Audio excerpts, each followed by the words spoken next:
आज मी बनवत आहे इन्स्टंट डोसा। अगदी 5 ते 10 मिनिटात बनवून रेडी होतो आणि मस्त कुरकुरीत डोसा रेडी होतो। मी लक्ष्मी, माझ्या रेसिपीमध्ये तुम्हा सर्वांचं खूप खूप स्वागत आहे। चला तर मग सुरुवात करूयात डोसा बनवण्यासाठी।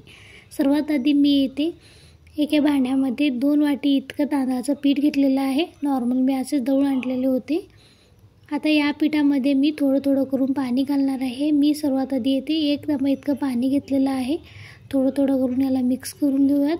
छानपैकी आपल्याला याचा डो बनवून घ्यायचा आहे। तुम्ही बघू शकता येथे तुमच्यापाशी टाइम कमी आहे आणि नाश्ता बनवायचा असेल तर हा नाश्ता नक्की बनवून पहा। कमी वेळात बनतो, टेस्टी देखील बनतो, सर्वजण आवडीने खातील।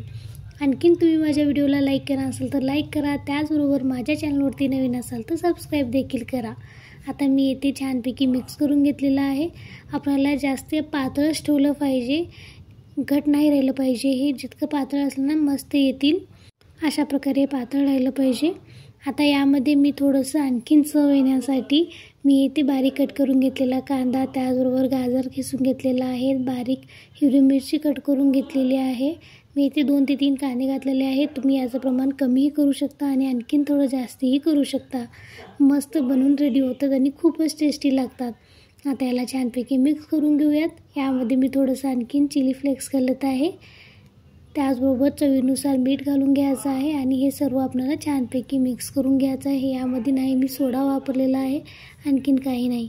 नॉर्मली एकदम मस्त आणि घरातल्या साहित्यात बनवून रेडी होतो। आता मी इथे डोशाचं पॅन गरम करायला ठेवलेलं आहे, त्यावरती तेल लावून घ्यायचं आहे आपल्याला आणि आपण जसं धिरडी बनवतो ना त्याच प्रमाणात असेही बनवू शकता। तुम्ही येथे बघू शकता मी आधी कडेनं घालत येत आहे।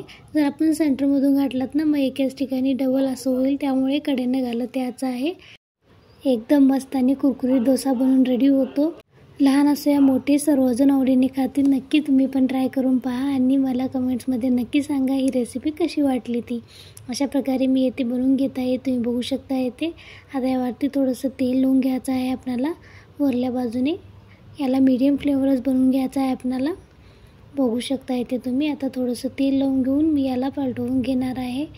आपण ही रेसिपी नॉर्मली लहान बाळासाठी लंचला देखील देऊ शकतो, झटपट बनवून रेडी होते। याच्याबरोबर मी खोबऱ्याची चटणी देखील बनवली आहे, त्याचं व्हिडिओ केले नाही। नॉर्मली मी त्याचा व्हिडिओ आधी देखील टाकलेला आहे। अशा प्रकारे मी नाश्त्याचे भरपूर व्हिडिओ अपलोड केलेले आहेत, तुम्ही माझ्या चॅनलवरती बघू शकता।